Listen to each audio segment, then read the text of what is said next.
ನನ್ನ ಪ್ರೀತಿಯ ವಿದ್ಯಾರ್ಥಿಗಳೇ, ಇಂದಿನ ಈ ಅದ್ಭುತ ವಿವರಣಾತ್ಮಕ ತರಗತಿಗೆ ಸ್ವಾಗತ.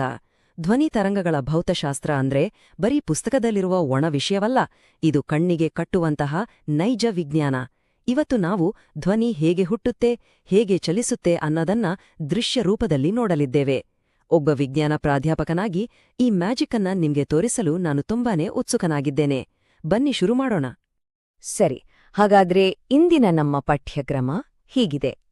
ಮೊದಲು ಧ್ವನಿಯ ಅಂಗರಚನೆ, ಆಮೇಲೆ ಆವರ್ತನ ಮತ್ತು ವೈಶಾಲ್ಯ, ವಿವಿಧ ಮಾಧ್ಯಮಗಳಲ್ಲಿ ಅದರ ವೇಗ, ಅಕೌಸ್ಟಿಕ್ಸ್, ಶ್ರವಣ ಮತ್ತು ಶಬ್ದ ಮಾಲಿನ್ಯ, ಹಾಗೂ ಕೊನೆಯಲ್ಲಿ ಒಂದು ಪುಟ್ಟ ಪರೀಕ್ಷಾ ಸಾರಾಂಶ ಮತ್ತು ರಸಪ್ರಶ್ನೆ ಇರುತ್ತೆ.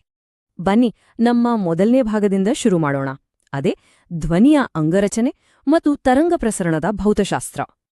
ಮೂಲಭೂತ ಅಂಶಗಳಿಂದಲೇ ಆರಂಭಿಸೋಣ.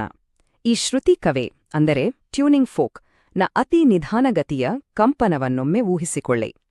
ನಿಶ್ಚಲವಾಗಿರುವ ನೀರಿನಲ್ಲಿ ಒಂದು ಕಲ್ಲು ಎಸೆದಾಗ ಹೇಗೆ ಅಲೆಗಳು ಮೂಡುತ್ತವೋ ಅದೇ ರೀತಿ ಇದು ಗಾಳಿಯಲ್ಲಿ ಅಗೋಚರವಾದ ಅಲೆಗಳನ್ನು ಸೃಷ್ಟಿಸುತ್ತೆ.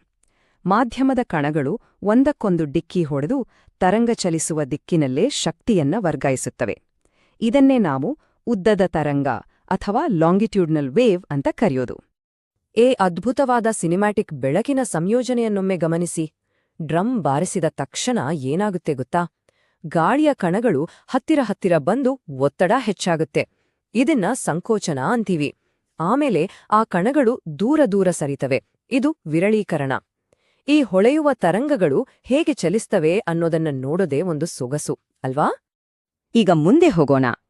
ನಮ್ಮ ಎರಡನೇ ಭಾಗ, ಆವರ್ತನ ಮತ್ತು ವೈಶಾಲ್ಯ, ಧ್ವನಿಯ ಅಸ್ಥಿರಗಳನ್ನು ದೃಶ್ಯೀಕರಿಸುವುದು. ಧ್ವನಿ ಹೇಗಿದೆ ಅಂತ ಅಳೆಯೋದು ಹೇಗೆ? ಈ ಸ್ಪ್ಲಿಟ್ ಸ್ಕ್ರೀನ್ ದೃಶ್ಯವನ್ನ ನೋಡಿ, ವ್ಯತ್ಯಾಸ ಎಷ್ಟೊಂದು ಸ್ಪಷ್ಟವಾಗಿದೆ. ಎಡಭಾಗದಲ್ಲಿ ನಿಧಾನವಾಗಿ ಚಲಿಸುತ್ತಿರುವ, ಇಡೀ ಪರಿಸರವನ್ನೇ ನಡುಗಿಸುವಂತಹ ಆಳವಾದ ಕಡಿಮೆ ಆವೃತನದ ತರಂಗಗಳಿದ್ರೆ, ಬಲಭಾಗದಲ್ಲಿ ವೇಗವಾಗಿ ತೀಕ್ಷ್ಣವಾಗಿ ಚಲಿಸುತ್ತಿರುವ ಹೆಚ್ಚಿನ ಆವೃತನದ ತರಂಗಗಳಿವೆ. ಹಾಗೆಯೇ ಧ್ವನಿಯ ಪ್ರಮಾಣ ಮೃದುವಿನಿಂದ ಜೋರಾಗಿ ಹೇಗೆ ಬದಲಾಗುತ್ತೆ ಅನ್ನೋದು ತುಂಬನೇ ಆಸಕ್ತಿದಾಯಕ. ಈ ಕಣಗಳ ಸಿಮ್ಯುಲೇಷನ್ ಮತ್ತು ಡೆಸಿಬಲ್ ಮೀಟರ್ ಅನ್ನ ಗಮನಿಸಿ. ವೈಶಾಲ್ಯ ಅಂದ್ರೆ ಆಂಪ್ಲಿಟ್ಯೂಡ್ ಬದಲಾದಂತೆ ಧ್ವನಿಯ ವಾಲ್ಯೂಮ್ ಕೂಡ ಬದಲಾಗುತ್ತೆ. ಸರಳವಾಗಿ ಹೇಳಬೇಕೆಂದ್ರೆ, ತರಂಗ ಎಷ್ಟು ದೊಡ್ಡದಾಗಿದೆಯೋ ಶಬ್ದವು ಅಷ್ಟೇ ಜೋರಾಗಿರುತ್ತೆ. ಬನ್ನಿ ನಮ್ಮ ಮೂರನೇ ಭಾಗಕ್ಕೆ ಹೋಗೋಣ, ವಿವಿಧ ಮಾಧ್ಯಮಗಳಲ್ಲಿ ಧ್ವನಿಯ ವೇಗದ ಓಟ. ಧ್ವನಿ ಯಾವಾಗ್ಲೂ ಒಂದೇ ವೇಗದಲ್ಲಿ ಚಲಿಸೋದಿಲ್ಲ. ಇಲ್ಲಿ ಈ ಎರಡು ಮಾಧ್ಯಮಗಳ ನಡುವಿನ ರೇಸನ್ನ ಗಮನಿಸಿ. ಗಾಳಿಯ ಕಣಗಳು ಚದುರಿರುತ್ತವೆ, ಆದ್ದರಿಂದ ಅಲ್ಲಿ ಧ್ವನಿಯ ವೇಗ ಕಡಿಮೆ. ಆದರೆ ಉಕ್ಕಿನಂತಹ ಘನವಸ್ತುವಿನಲ್ಲಿ ಕಣಗಳು ದಟ್ಟವಾಗಿ ಜೋಡಣೆಯಾಗಿರೋದ್ರಿಂದ ಈ ಹೊಳೆಯುವ ರೇಖೆಗಳು ಅದೆಷ್ಟು ವೇಗವಾಗಿ ಚಲಿಸ್ತವೆ ಆಡಿ. ಅಂದ್ರೆ ಗಾಳಿಗಿಂತ ಉಕ್ಕಿನಲ್ಲಿ ಧ್ವನಿ ತುಂಬಾನೇ ವೇಗವಾಗಿ ಚಲಿಸ್ತೆ ಅನ್ನೋದು ಇದ್ರಿಂದ ಸಾಬೀತಾಗತ್ತೆ. ಈಗ ನಮ್ಮ ನಾಲ್ಕನೇ ಭಾಗ, ಅಕೌಸ್ಟಿಕ್ಸ್, ಪ್ರತಿಧ್ವನಿಗಳು ಮತ್ತು ಎಕೋಲೊಕೇಶನ್, ಪರಿಸರದಲ್ಲಿ ಧ್ವನಿ ಹೇಗೆ ವರ್ತಿಸುತ್ತೆ ಅಂತ ನೋಡೋಣ. ನಮ್ಮ ದೈನಂದಿನ ಜೀವನದಲ್ಲಿ ಧ್ವನಿಯ ನಡವಳಿಕೆ ತುಂಬಾನೇ ರೋಚಕವಾಗಿರುತ್ತೆ. ಈ ಸುಂದರವಾದ ಸೂರ್ಯಾಸ್ತದ ದೃಶ್ಯದಲ್ಲಿ ಆ ವಿದ್ಯಾರ್ಥಿ ಕಣಿವೆಯಲ್ಲಿ ಕೂಗಿದಾಗ ಆ ಧ್ವನಿ ತರಂಗಗಳು ದೂರದ ಪರ್ವತದ ಬಂಡೆಗೆ ಅಪ್ಪಳಿಸಿ ವಾಪಸ್ ಪ್ರತಿಫಲಿಸುತ್ತವೆ. ಇದರಿಂದಲೇ ನಮಗೆ ಪ್ರತಿಧ್ವನಿ ಅಥವಾ ಎಕೋ ಕೇಳಿಸುವುದು.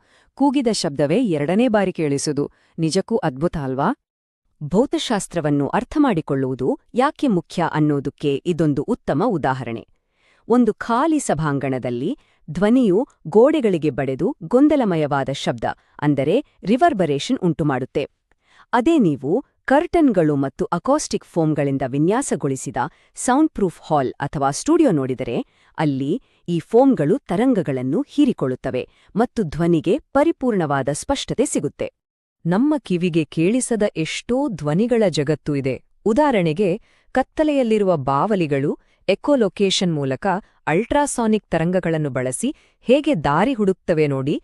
ಅಷ್ಟೇ ಅಲ್ಲ, ಜಲಾಂತರ್ಗಾಮಿಗಳು ಅಥವಾ ಸಬ್ಮರೀನ್ಗಳು ಸಮುದ್ರದ ಆಳವನ್ನ ಅಳೆಯಲು ಇದೇ ತಂತ್ರಜ್ಞಾನವಾದ ಸೋನಾರನ್ನು ಬಳಸ್ತವೆ ಅನ್ನೋದು ನಿಮ್ಗೆ ಗೊತ್ತಿರ್ಲಿ. ಮುಂದಿನ ಭಾಗ, ಶ್ರವಣ ಮತ್ತು ಶಬ್ದ ಮಾಲಿನ್ಯ, ನಮ್ಮ ಕಿವಿಯ ಕಾರ್ಯ ಮತ್ತು ಅದರ ರಕ್ಷಣೆಯ ಬಗ್ಗೆ ಚರ್ಚಿಸೋಣ. ನಮ್ಮ ದೇಹದ ಅತ್ಯಂತ ಸೂಕ್ಷ್ಮ ಹಾಗೂ ಅತ್ಯಾಧುನಿಕ ರಿಸೀವರ್ ಅಂದ್ರೆ ಅದು ನಮ್ಮ ಕಿವಿ. ಈ ಪಾರದರ್ಶಕವಾದ 3D ಆನಿಮೇಷನ್ ಅನ್ನೊಮ್ಮೆ ನೋಡಿ. ಹೊರಗಿನಿಂದ ಬರುವ ಧ್ವನಿ ತರಂಗಗಳು ನಮ್ಮ ಕಿವಿಯೊಳಗೆ ಹೋಗಿ ಮಧ್ಯದ ಕಿವಿಯನ್ನು ಕಂಪಿಸುವಂತೆ ಮಾಡಿ ಅಂತಿಮವಾಗಿ ಒಳಕಿವಿಯ ಮೂಲಕ ನಮ್ಮ ಮೆದುಳಿಗೆ ನರಗಳ ಸಂಕೇತಗಳಾಗಿ ಹೇಗೆ ಬದಲಾಗುತ್ತವೆ ಅನ್ನೋದನ್ನ ಇಲ್ಲಿ ಸ್ಪಷ್ಟವಾಗಿ ಕಾಣಬಹುದು. ಆದರೆ ಎಲ್ಲಾ ಧ್ವನಿಗಳು ಹಿತಕರವಾಗಿರೋದಿಲ್ಲ. ನಮ್ಮ ಆರೋಗ್ಯದ ಮೇಲೆ ಶಬ್ದದ ಪ್ರಭಾವ ಎಷ್ಟಿದೆ ಅನ್ನೋದನ್ನ ನಾವು ಅರಿತುಕೊಳ್ಬೇಕು. ಟ್ರಾಫಿಕ್, ವಾಹನಗಳ ಹಾರ್ನ್ನಿಂದ ತುಂಬಿರುವ ನಮ್ಮ ನಗರದ ಶಬ್ದ ಮಾಲಿನ್ಯ ವಿದ್ಯಾರ್ಥಿಗಳ ಅಧ್ಯಯನಕ್ಕೆ ಎಷ್ಟು ತೊಂದರೆ ಕೊಡುತ್ತೆ, ಒತ್ತಡ ಹೆಚ್ಚಿಸುತ್ತೆ ಅಲ್ವಾ? ಅದನ್ನೇ ಮರಗಿಡಗಳಿಂದ ಕೂಡಿದ ಶಬ್ದಮುಕ್ತವಾದ ಶಾಂತಿಯುತ ಪ್ರಕೃತಿಗೆ ಹೋಲಿಸಿ ನೋಡಿ. ಈ ವ್ಯತ್ಯಾಸ ನಮ್ಮ ಶ್ರವಣ ಸಾಮರ್ಥ್ಯವನ್ನು ರಕ್ಷಿಸಿಕೊಳ್ಳಲು ತುಂಬಾನೇ ಮುಖ್ಯ. ಕೊನೆಯದಾಗಿ ಭಾಗ 6 ಪರೀಕ್ಷಾ ಸಾರಾಂಶ ಮತ್ತು ರಸಪ್ರಶ್ನೆ. ಪರೀಕ್ಷೆಯ ದೃಷ್ಟಿಯಿಂದ ಈ ಪಾರಿಭಾಷಿಕ ಪದಗಳು ತುಂಬಾನೇ ಮುಖ್ಯ. ತರಂಗಾಂತರ, ವೈಶಾಲ್ಯ, ಆವರ್ತನ ಮತ್ತು ಕಾಲಾವಧಿ ಈ ಎಲ್ಲದರ ನಿಖರವಾದ ವ್ಯಾಖ್ಯಾನಗಳಿರುವ ಈ ಹೊಳೆಯುವ ಸಾರಾಂಶ ಪಟ್ಟಿಯನ್ನ ನೀವು ಕಡ್ಡಾಯವಾಗಿ ನೆನ್ಪಿಟ್ಕೊಳ್ಬೇಕು. ಯಾವುದೇ ಸ್ಪರ್ಧಾತ್ಮಕ ಪರೀಕ್ಷೆಗೂ ಇದು ನಿಮ್ಮ ಕೈ ಹಿಡಿಯುತ್ತೆ. ಈ ತೇಲುವ ಧ್ವನಿತರಂಗಗಳ ಅನಿಮೇಷನ್ಗಳು ಮತ್ತು ಹೊಳೆಯುವ ಸೂತ್ರಗಳನ್ನು ನೋಡ್ತಿರುವ ಈ ವಿದ್ಯಾರ್ಥಿಯ ಆತ್ಮವಿಶ್ವಾಸವನ್ನೇ ಗಮನಿಸಿ. ಅಗೋಚರವಾಗಿರುವ ಈ ಶಕ್ತಿಗಳನ್ನು ದೃಶ್ಯೀಕರಿಸುವ ಮೂಲಕ ನಾದದ ಭೌತಶಾಸ್ತ್ರದ ಎಂಥದ್ದೇ ಸಂಕೀರ್ಣತೆಗಳನ್ನಾದರೂ ಕರಗತ ಮಾಡಿಕೊಳ್ಳುವುದು ಖಂಡಿತ ಸಾಧ್ಯ. ವಿಜ್ಞಾನವನ್ನು ಅರ್ಥ ಮಾಡಿಕೊಳ್ಳುವುದು ನಿಜಕ್ಕೂ ಒಂದು ಸಂಭ್ರಮ. ಇಂದಿನ ತರಗತಿಯನ್ನು ಮುಕ್ತಾಯಗೊಳಿಸುವ ಮುನ್ನ ಪರೀಕ್ಷಾ ಮಾದರಿಯ ಈ ಅಂತಿಮ ಪ್ರಶ್ನೆಯನ್ನು ನಿಮ್ಮ ಯೋಚನೆಗೆ ಬಿಡುತ್ತಿದ್ದೇನೆ.